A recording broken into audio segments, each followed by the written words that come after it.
హరి ఓం.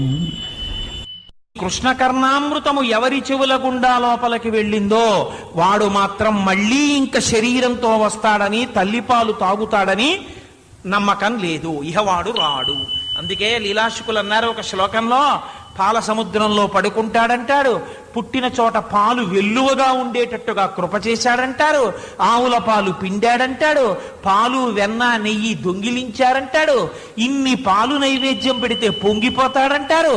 అటువంటి వాడి కథ చెప్పిన వాడికి, కథ విన్నవాడికి, వాడి పాదములు పట్టుకున్న వాడికి ఇక తల్లిపాలు దొరకకుండా చేశాడు అన్నారు.